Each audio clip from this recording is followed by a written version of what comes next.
Look where I'm at. This is John Muir, and I still call it a junior high, but they call this John Muir Middle School. And there's nothing written on the sign right now. This is actually the front, and that's the offices right there. And we're gonna walk around a little bit. They have a nice little digital sign here now. Well, it still says Home of the Mustangs, so that's good. Do they still call them the Mustangs? Because I keep reading online where everyone keeps changing the names of the schools. It's like, let's all get offended. I'm not one of them people. It's like, come on, man, what's wrong with you people? You guys are going nuts. My generation is like, yeah, whatever. You know, I'll punch you in the face because you're an idiot. That's my generation. You know, you're going to start changing names because you're offended, then you have big problems in your life. I get offended at a couple things, but it's important things that I think are very important, but I don't get offended a lot. I get pissed off. I get mad at bad drivers. I get mad at some other things, but it's like, I don't get offended because of the name of a school. It's like, this was named after a guy 1,000 years ago. Let's change the name because he was bad. It's like, you guys are idiots. So check it out. That's really cool. They still green and white, and it still says home of the Mustangs. It's awesome.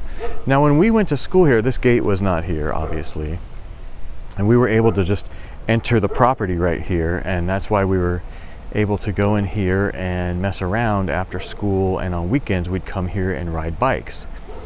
And we would play bike tag, and we would just be like messing around in here. And this school, when I talk about Burbank High, it needed to be rebuilt because it was so old. This one probably needs to be rebuilt too, because it's old. This school's old. Now, I don't know what condition it's in. It looks great. I mean, it looks great. But that's just on the outside, the looks. It's like, what does it really look like underneath or inside? This is very, very old. I mean, you got to figure, I graduated here in like 84, and we're talking about 94, 2004, 2014. We're almost in 2000, talking about 40 years ago, and it was already here, which means it's pretty old. I don't know how old Burbank High was before they rebuilt it, but it was old, and this one's just as old. Let's see if we can take a look in here. So that's pretty trippy. That does a parking lot. They still have some courts over there that look like paddleball courts or something. That's what they used to be. And it looks like they still have a couple of tetherball poles up. Oh man, look at that. That's a loading ramp. Oh man, that's perfect for bikes. Look at that. Dude, back in the day we would have came up here and grabbed this and put it somewhere else. That's an awesome ramp right there. That's so cool. That wall's pretty high though, so it's not like you can climb it, but yeah, see there's poles over there, like poles. They look like tetherball poles. I don't know what they are. Those poles could also be for, like, I guess attaching a net to and playing tennis or paddleball or something, like whatever you call it, you know, paddle tennis. I don't know what you call it. There's so many memories from John Muir though, because this was a great place. It was a really good school, and it's hard to see through these little holes. That's the gym. That's the gym right there. See if I can see it through the hole. And one time we were here after school, and Dean actually came with us. He usually didn't come with us places because I was always with my bike friends, but he came with us to hang out one time, ride a bike, and he wanted a BMX bike. We actually climbed up there. He had like a 10 speed, and we climbed up there with his bike. I was with him, and we threw his bike off of that roof to the bottom, not to the bottom here, to the bottom on the other side. And it was crazy. It left a dent in the floor. Good morning. Good morning. So we're gonna walk around here because I want to show something on the side over here. But we got to walk down the street a little way. But this school, sorry about the sun, this school still looks the same. I'd love to walk around in here just to walk around. I should have came here during school time and went into the office and just said, hey, can somebody just kind of escort me, give me a visitor's pass and escort me, and then walk around a little bit, see what's around. Now, I don't know what other classes they have here, but at the bottom on the other side of the school, that's where the shops were. They had metal shop, wood shop, they actually had print, they had electronics. I don't know what else was over there. Those were I guess you'd call them like required electives. I don't know what they were called back then, but I don't even know if they have stuff like that anymore. A lot of the schools are taking away things like that. Like Burbank High had auto shop. Do they still have that at Burbank High? Auto shop was awesome. That's where all the kids that were in auto shop, those were all the rich kids with the cars, because they had cars. We didn't have cars because we were poor. Everybody just walked. But when you live in a city like this, if you do everything close to your home, including work, you don't need a car. You can take the bus, you can take a bicycle, a skateboard, you know, all kinds of stuff. I want to see if we can see in here for a second.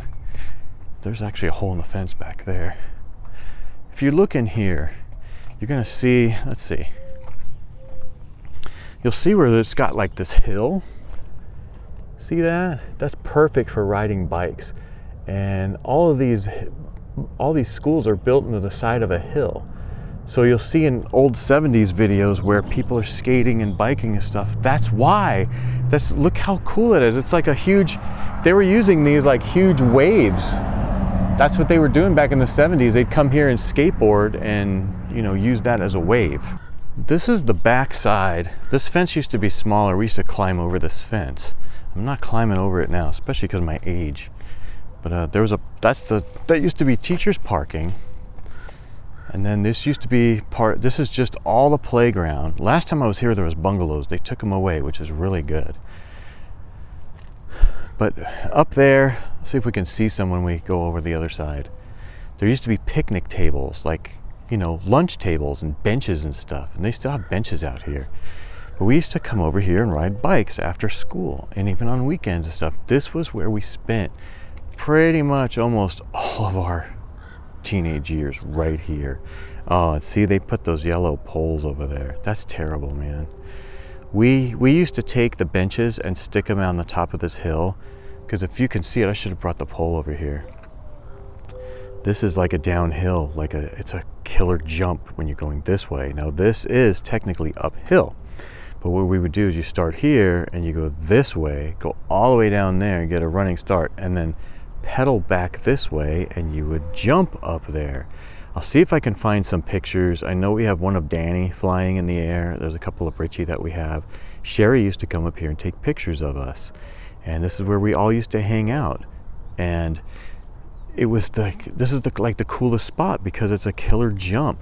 Now, if you go to most of these schools in these hills here, they all have something similar to this. And that's why you see in the old 70s skating videos that they're always in a school, and it's because they're built into the side of a hill and they're killer for skating and biking. And I'll see if I could zoom in with the computer way over there. There are some benches over there. We used to grab the benches and put them over here and jump over them and then stack them and jump over them. But we used to drag the tables all the way from the lunch area down here and jump over those as well. But they put those poles there, and I don't know if that's to discourage you from going over there or if that's to keep cars from going over here because it's a lunch area. But it's nice to see that they still have this as a lunch area, like the basketball court and the field is open. Because in California, when you go to school and you have lunch, it's just open. You have your 1 hour to do whatever you want. If you don't eat, you don't eat. It's your time. You do with it what you want. So you can come down here and play basketball. You can come down here and just hang out with your friends. You can go run around. I mean, there's all kinds of stuff. It's just whatever you want to do. So during lunch, I used to eat lunch and then hang out. A lot of the people would go like way over in one of the corners somewhere and smoke cigarettes because usually the teachers aren't over there and stuff like that. But we spent so much time here. I will also show a picture from the yearbook during one of their like pep rallies or whatever it was.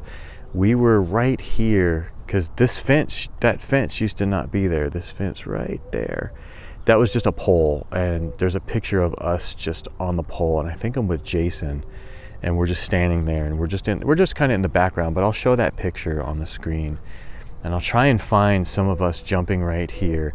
This was, I mean, we spent so much time here. We played bike tag here.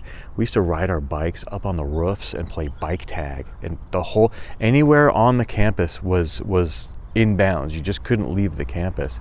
And bike tag was like really intense when we were playing it. And it was like really rough, but it was so much fun, and it really pushed you, to go farther, because you're always running from somebody who's trying to tag you, and then you go, to the racetrack to do your BMX racing. It was like, wow, we're blowing people away, because I think it was because we were playing bike tag. So we always used to come up here and ride bikes, but then when you're done, you come flying down this hill. And we used to go like all the way up sometimes. You go all the way to like the Bell, and then come the Bell Golf Course, and then come flying down this hill. Well, me and Danny were at the school one time, it was like after school day, and we were flying down this hill. There were 3 chicks walking right here, and he went to, I guess, show off or whatever. And I don't even know which driveway it was, but you're coming down the hill and you hit the driveway like a jump, right? And they had a little lip. I don't know if it was bricks or if their grass was too high, but he hit it because the chicks were walking. He hit it and flipped over. Now, I didn't know this till later, because I'm flying down the hill and I go to the bottom and I look back and he's not there. I was like, where'd he go? So I come back, I come walking back up. He's got, I felt so bad. His skin was like missing. His whole side of his face, his whole chest, and his arm. His skin was like just ripped. It was so bad. But that, because he flipped forward, and I don't think he was wearing a shirt. But we used to crash all the time up here. And I used to crash more than anybody. But anyway, I told that story because when he got hurt, he had to stay home. His mom got him a Commodore VIC-20. That was brand new at that time. And I don't remember if he had a modem or not, because I remember on his Commodore 64 he did have a modem. But anyway, that's how Danny got into computers. And he learned really fast. And a VIC-20 had the basic language, but he was able to do so much stuff. And back then they had something called BBS, which are bulletin board systems. It's like a forum, because they didn't have actual websites, but that's kind of what those were. That's where you can learn more stuff. You would have to dial the exact computer you're trying to connect to, get information that you need, leave information if you have any, hang up and call another computer. Well, most of those people were hackers. So it was a really good way to learn. The hackers are really smart. And back then, they really didn't have home computers for the home. It was pretty much all hackers figuring all this stuff out. Like the homebrew club and stuff, those were like computer geeks, but when you look back, those were all hackers. Like Steve Wozniak and all those guys. So that's how Danny got into computers. I wasn't into him yet, but he was really good at it. And I said that because one time we were at Magic Mountain, and they had a display, and it was either Atari or Texas Instruments. I can't remember. But either way, Danny somehow made all of the screens come up the opposite. It said like Texas Instruments sucks, Atari rules, something like that. He did something to where it was on the screens on all the computers, and we started running because security started chasing us, and it was really funny. But he was smart like that. When I was playing baseball, I played with Hank Crossett. He lived on one of these streets right here. I can't remember, but he lived up here. And if you go to the end here and go up, that's where Jiffer lived. So there was a lot of people that lived in this area, and I only knew them because of junior high, because we lived on the other side. We went to Washington Elementary. A lot of these people went to like Miller, or is that a junior high? Yeah, but they went to all the other elementary schools, and then we all went here. So most of the people that I'm still in contact with are from Muir. I'm not in contact with a lot of people from Burbank unless they went to Muir, like Burbank High, unless they went to John Muir. I think we made more friends in this school than that school. And also after junior highs, when people started to become like more socially or something, like more cliquey in their little clique groups. Whereas I don't think it was that way in junior high. It was, but it wasn't as bad till we got to high school.